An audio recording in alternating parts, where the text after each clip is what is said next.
2. Welcome to Waiting, where we talk through everything culture, church, and all things in between. Welcome to Waiting. It's good to see you guys again. If you're watching or listening, you're listening to the Waiting podcast. My name's Aaron. I'm the host, kind of the guy who just was like, let's just do this. Let's get this started. So if it's your first time tuning in, we are just a group of people who's going to meet up. We're going to chat. I'm the college pastor here at Grace Community Church in Phoenix, Arizona, and I'm going to bring college students on, and we're going to chat about all things that are tense within life, culture, and church, and what that looks like for college students who differ from each other so drastically. So I'm here with my friend Colin. Yeah. Colin, what's up, bro? What's up, man? Okay, so give us a little bit just about you, a little bit of an intro, where you're from, what you like, what you don't like. Man. Yeah. Cool. Go for it. Yeah, so I'm from Seattle, Washington. Grew up in a town called Renton. And I moved to, just kind of found church there. Started going when I was in junior in high school. Came to Arizona for GCU with some of my friends. Mm-hmm. I just love it here. Found Grace probably going on 2 years ago now. Yeah. Which is pretty cool. So, yeah. I believe you're an F1 fan. I am. Yeah, big F1 fan. Would you say it's your favorite sport? Wait, is it a sport, though? Is it a sport? F1? Is it a sport, or is it like a... It's a sport for sure. Okay, it's a sport for sure. I'll give it to you. There's teams and points. Right. Would you say it's your favorite sport? No. Basketball, No? for sure. Okay. Yeah, for sure. Okay, but you're a car guy.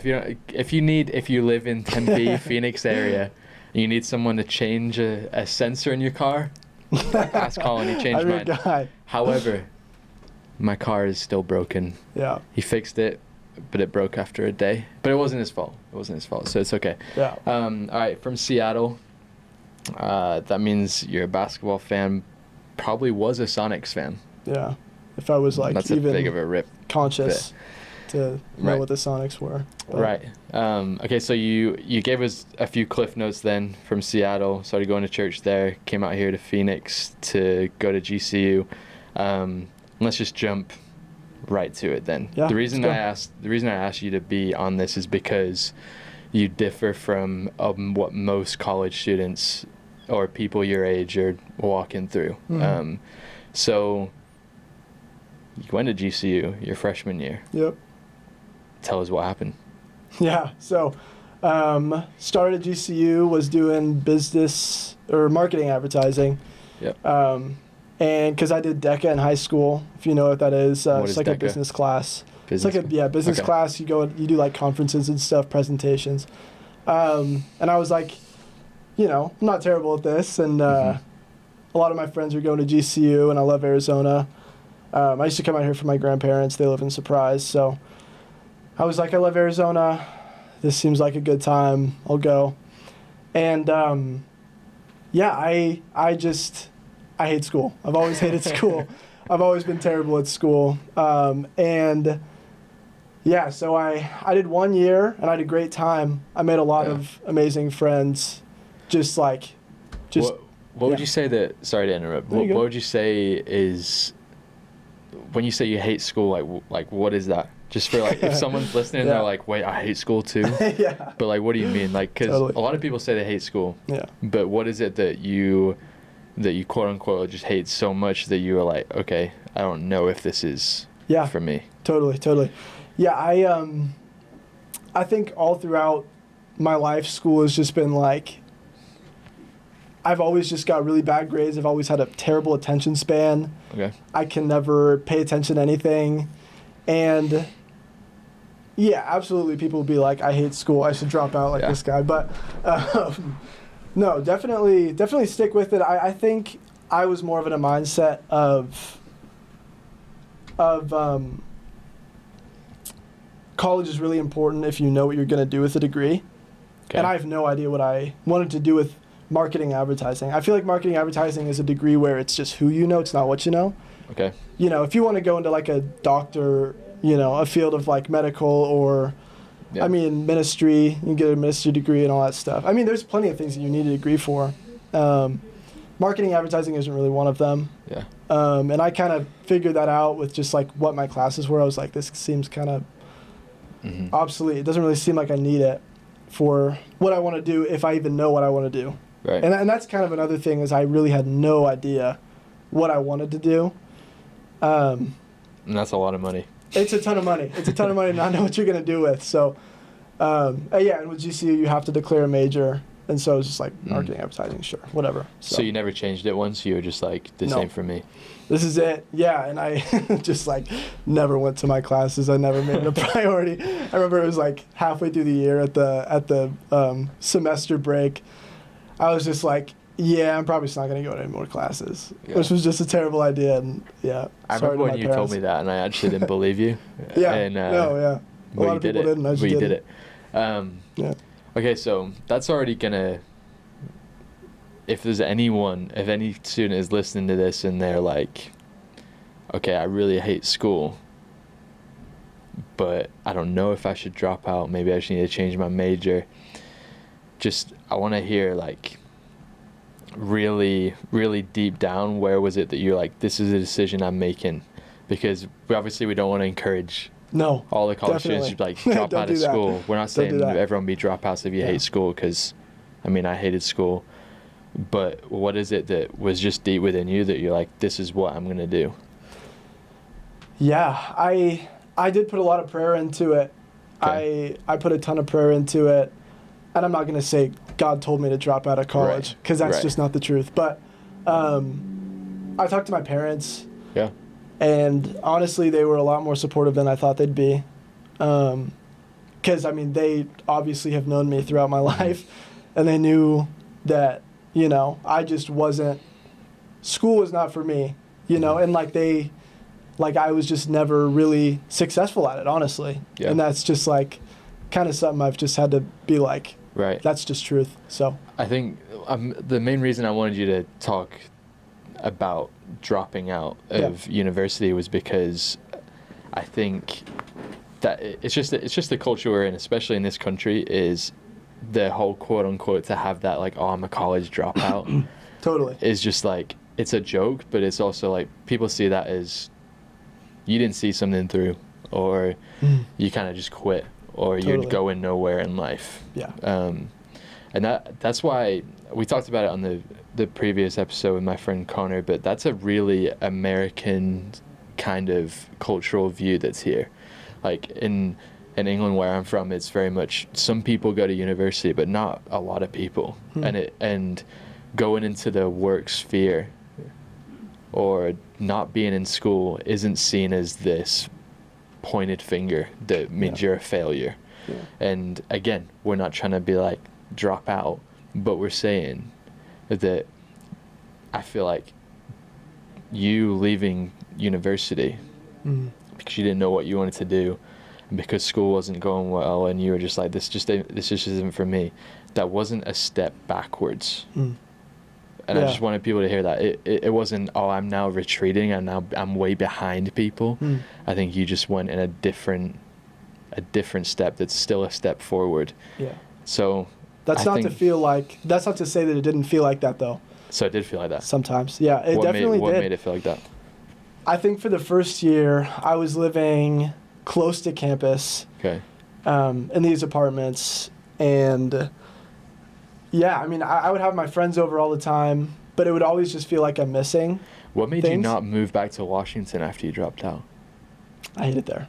You just don't like it? I love it in the summer, but the winters I couldn't do it anymore. Okay. It's just too sad and gray and nasty. Yeah. But no, and I do love Arizona. But honestly, the biggest part of it was I've just made some of the most profound friendships. Okay. I've made in my life easily. Yep. And these are people that, I'm going to have lifelong friends. They're going to stay next to me on my wedding day. And that's just not something I can give up that easily. But, yeah, back to what I was saying, it definitely did feel like there was times where I was like, oh no, what did I do? And I have a lot of mixed reviews when I tell people that I dropped out of school. You know, actually a couple weeks ago I went to the ASU game and a couple people were there from my high school, and telling them that I dropped out of school. It was tough, and I was embarrassed to even like say it, because those are people I haven't seen in years. And I know that they're in school and they're going to be just successful people because that's just who they are. And it was tough to tell them that, but you know, it's just kind of gotta just like put your chest forward and just you know, own the decision because I made it. And you seeing those friends at the ASU game was really recent. Yeah, super. And so you've been out of college now for 2 years. Yeah, 2 years, almost 3. Almost almost 3. I'd be Okay. a senior. Yeah. And I just think that's cool because I don't want this podcast where we talk about these tensions of life that we're into. We just get like the people on who have waded through and walked through the whole thing and they've figured it out. Yeah. I just like how you're kind of still like, I'm almost 3 years out. I see these friends at a football game a week ago and it was still kind of really hard to tell them what I've done. It's weird. It's going to be weird. And so you stayed in the city, you stayed around the people you made friends with, you stayed in the church, and tell them what you're doing right now. Yeah, so I do facilities. I do facilities here at Grace, and I love it. And it's sometimes it's kind of weird to tell people because from an outside perspective, I feel like I would look at somebody and be like, oh, you know, you're just kind of, you know, it's not a sexy position by any means. Right. Yeah, and I just gotta say that it's just not sexy, but it's been really, really cool, honestly. Some girl out there thinks it's sexy. I sure hope so. His name's Colin Broderick. C Broad on Instagram. Yeah, let's go. Anyways, yeah, it's been cool. I think it's one of the coolest parts is I've just never worked at a church before. Yeah. And in all of the jobs that I've ever had, you know, very few people have been Christian. Very few people have been of faith. And I come here, and it's everybody, obviously, and work at a church. And that's such a cool thing to have around. And it's something I didn't think would be nearly as cool as I do now. Yeah. You know, because people, I mean, I've been, like, setting up an event, you know, just, like, setting up chairs, whatever, tables. And I've had, you know, people pray with me. And I've prayed for people. And people have come to do community service, and I've got to share the gospel with them. Shout out Brad. But let's go.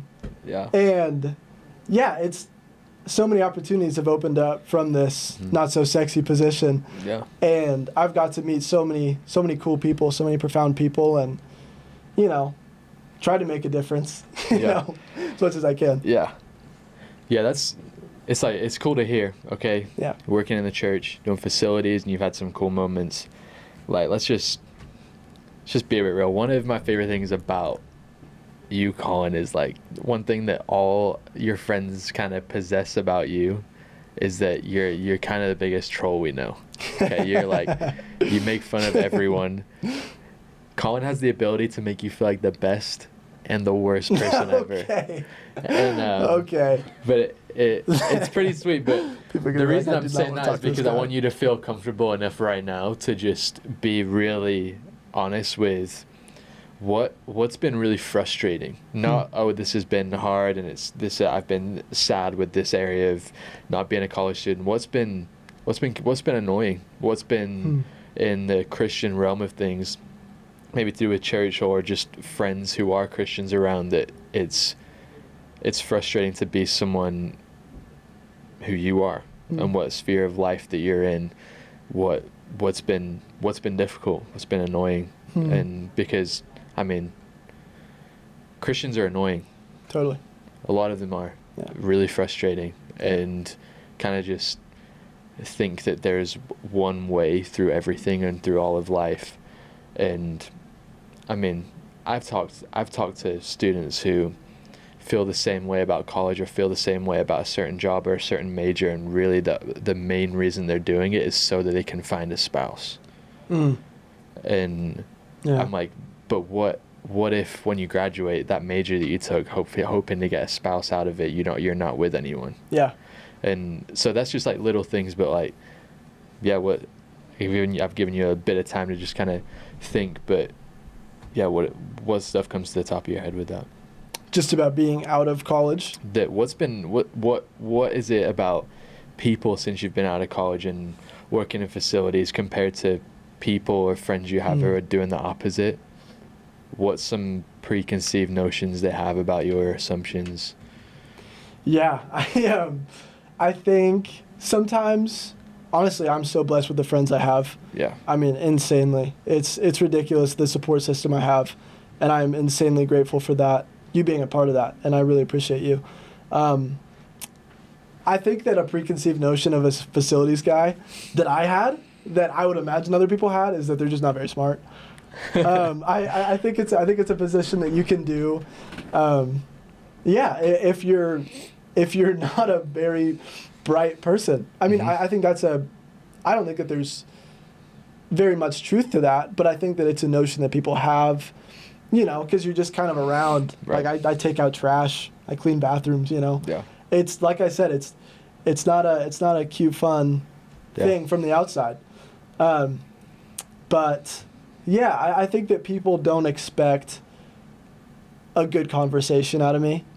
Really? Sometimes. They just think you're some dumb robot. Yeah. So sometimes. I'm not saying crazy. everybody. I've had that happen. I've had people just kind of talk down to me, which, I can live with. I don't really care. But at the same time, I don't appreciate it.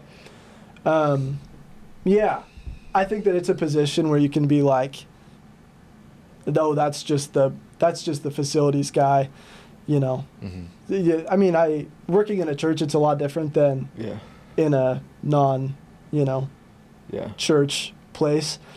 But I think it's a role where people feel like they can walk on you. Yeah. And I'm glad we're talking about your role at the church, because what this podcast is going to be is you and I love the church. All the people in this room right now, my wife, Connor, and who was here last week, and Joel and Ryan, who are here right now, they all love the church, but there's some tensions within church that's hard and it's not talked about. And we want to bring those tensions up because they're not reasons to run away. They're reasons to keep going and jump over that hurdle. But one example that I've seen in terms of church facilities workers is this is an unfortunate story, and I'll leave like the church and the people unnamed, but the reason I'm bringing it up is because it's real. And so there was a facilities guy, and this church had a big event, and the main guy who was leading the event, one of the pastors, in front of the whole big event, the whole like hundreds of people who were there, got the facilities, like the two facilities guys to stand up and like thank them.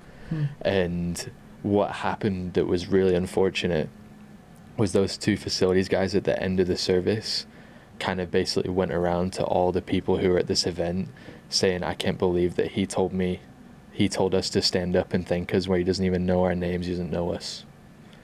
Like the pastors never met me. Wow.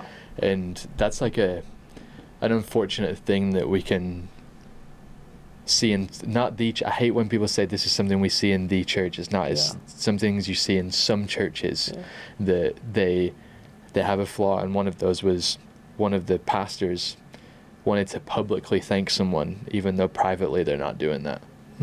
And I think the reason people want to do that is because they want to be seen as someone who's quote unquote higher up in the church, thinking what they think is thanking the least of these. Yeah. And that's just not what Jesus was meaning by that. Totally. It was that you're meant to go low. You're meant to think of yourself as less, not more than anyone. And so I think what you have done, Colin, by coming into this church and being a facilities worker is you've made yourself known to pretty much everyone here. And something you don't know, like our church has a school that's connected to it. What is it? Is it K through 8? K through 8. Pre-K through 8. Pre-K through 8. And so there's teachers there too. So Colin is pretty known by all the teachers. One of them, including, is my wife, and she sat over there. Dang. But the reason I'm saying that is because you are known and really liked, and you're just a very likable guy. Everyone knows that. As much as you make fun of everyone, you're very likable. But what you've done as a facilities guy is also not make yourself a victim as just a facilities guy. You've kind of stepped in and made yourself known to people who work here as well. Yeah. And I think that's created a really good culture here at Grace Community Church there isn't a hierarchy in anyone. No one uses their position to their own advantage. It's a special place. Right. And I'm not using this podcast to be like, look at me, I have the facilities guy on the podcast. It's because like let's go. It's because like Colin has like represented this in an amazing way, and he stepped into this role without a calling. Okay, like let's just go there for a sec. That's a thing within college students, Gen Z college students right now, that in order to do anything, it has to be a call from God. Yeah. Like say no to everything that isn't God told me to. Like you said earlier, God didn't tell you to come do facilities at the church. Certainly not. It was a need was presented to you that you could fill, and you said yes to it. Yep.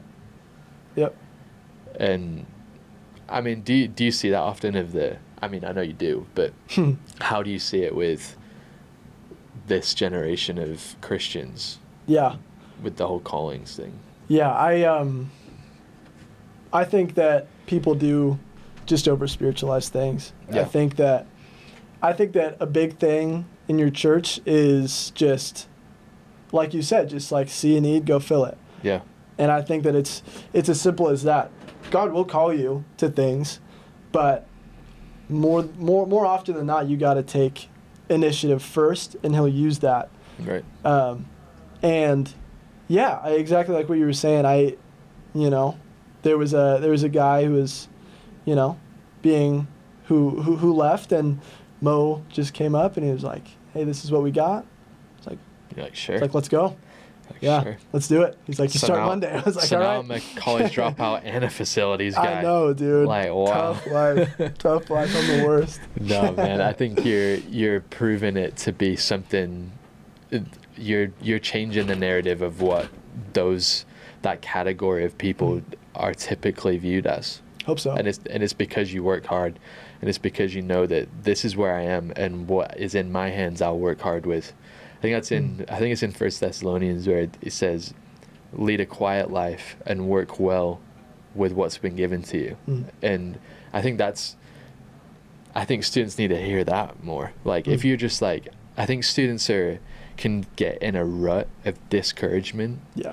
Because they hear about their friends talking about calling so often, and they feel like they've never had that. And it's because it's been romanticized that a calling is this big moment.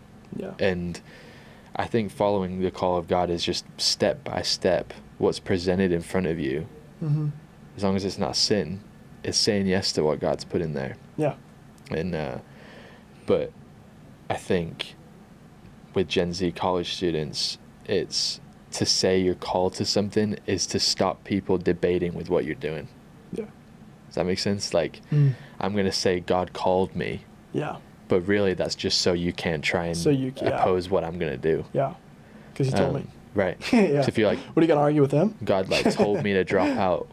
Or God told me not to go back to Seattle. Or God told me to take this job at Grace. But really, all three of those, without you thinking about that this is what we're going to talk about, was you were just like, I didn't want to move back to Seattle because I just don't like it. Yeah. Rain sucks. And that's okay. Yeah.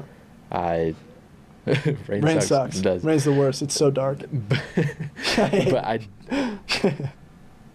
And so I just think that you display a kind of faith and a following of Jesus that is, I trust God. Yeah. and I trust his plan for me, and I will walk in what I have to. Yeah. And that's it. Like, so college student, if you're like, what's my calling? Your calling is to see a need and fill it. That's it. Yeah. Like, and whatever that takes, you do it. And you don't use that position that you do take as something to your own advantage. Yeah. Get low. Serve. Get low. Serve the people. Serve. And so I think one of the last things we'll chat about here now is, okay, you work in a church. Put aside what the position is. You're here how many hours a week? 40.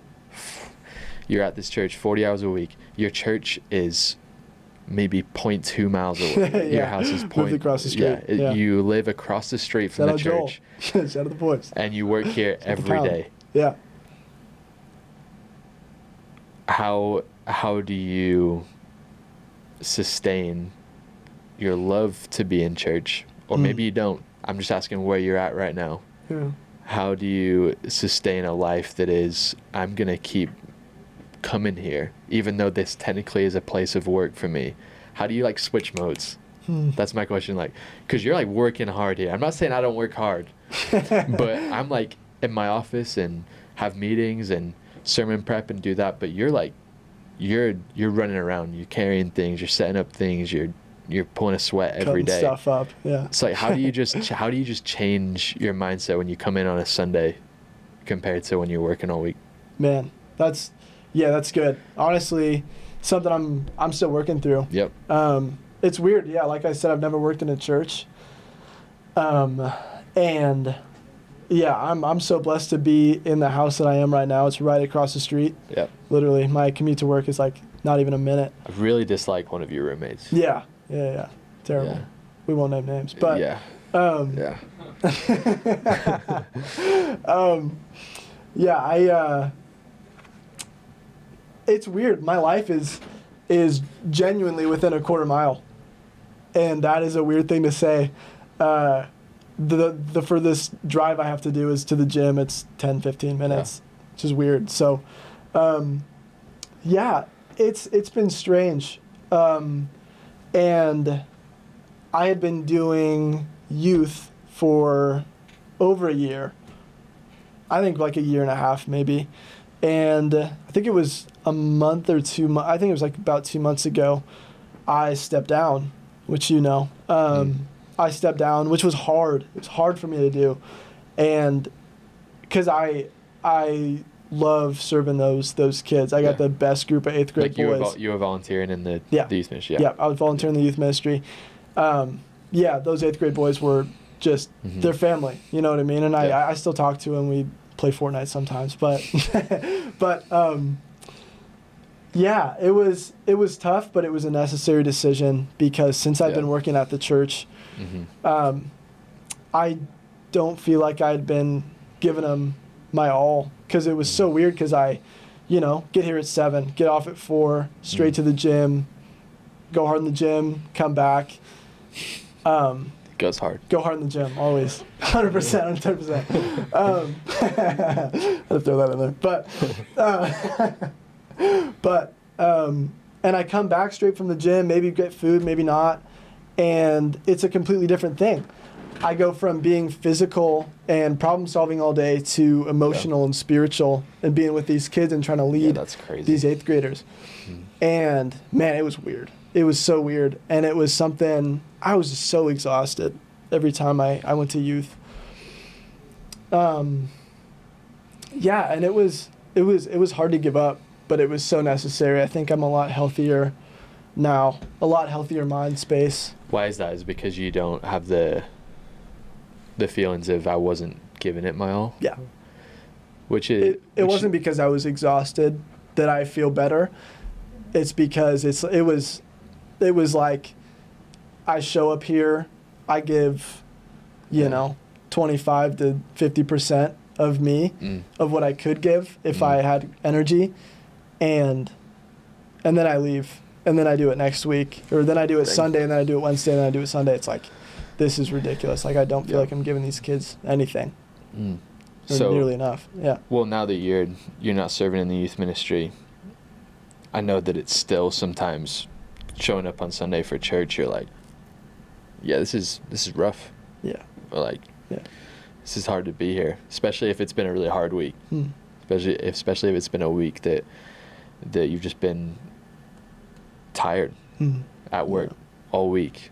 And I think this is it's worth speaking about, because a lot of people who will listen to this will be going into ministry, and being able to have a workplace but also a place of worship, there's nothing else like it in the whole world. Like no one is working 6 days a week at a place and then has to go there on a Sunday to be social and worship the Lord. Except people who work in church. Right? It's strange. It's really it's odd. Weird. It's really odd. And so are you in a place where you found how to do that with just simply sitting in a service on Sunday, or do you still feel like you're like, dude, some weeks I just don't want to be here?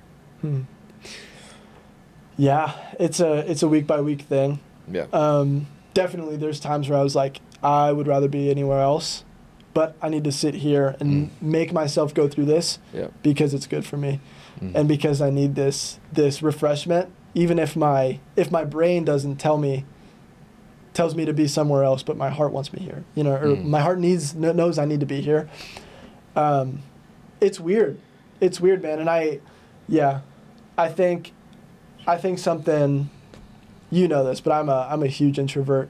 And one of the biggest. But you hate people. They're the worst. Genuinely, they suck. People are awful. But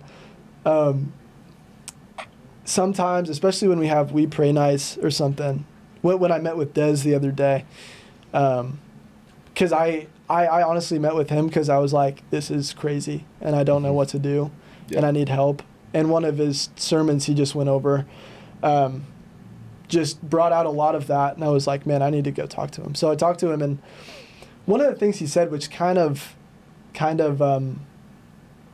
was revealing, but it was like kind of something I thought I already knew, was don't expect people to fill you up. Because I am such a huge introvert. And that just kind of clicked for me, where I was like, man, I go to church and I want to see people, but sometimes I need to be like, I just can't. And I need to not sit here. Sometimes I need to sit by myself, worship by myself. And I think I've found a lot of peace and a lot of refreshment from sitting by myself, worshiping by myself, because that's just what I need, even if I don't want to. Like if all my dudes are over here and I got to stand on the other side, like it sucks sometimes, but when I'm worshiping, it's just like, it's truly just me and the Lord. Which has been beautiful. So, but like I said, it's week by week, it's something I'm still figuring out. I've only been doing this job for 9 months, probably 9, I think. Which, in retrospect isn't a huge amount of time. So I'm still figuring it out. And, I don't have all the answers, but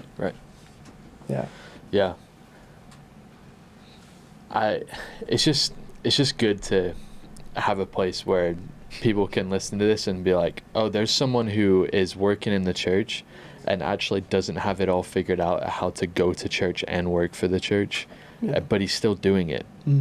And Eleanor and I were just talking about it in the car. I listened to a message this week by Erwin McManus, and he was talking about how the main thing you need to possess in all of life, he said in 20 years from now, when they look back at how people survived through all the COVID and all the changes that were happening in this decade, they'll say what the people had who survived through it and thrived through it were people who had resilience. And it's because not many people do. It's we're almost told that if it's hard, meaning any job, school, relationship, if it's hard, retreat and go find one that isn't.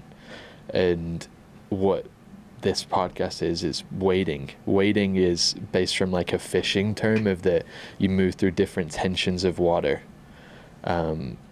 And it doesn't say you move away from them, you move through them.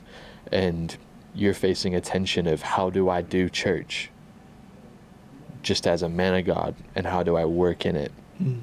And what Erwin was saying was like, why is there this culture now that is seek the life that is easiest, that is happiest, and if it's not giving you that, you leave. And it was, I think about church with that a lot, because, you know, people can jump from church to church, job to job, in order to find one where they are most comfortable, most happy, or you can use it as a place to gain a character of resilience, which is to keep going, to just get up, do it again.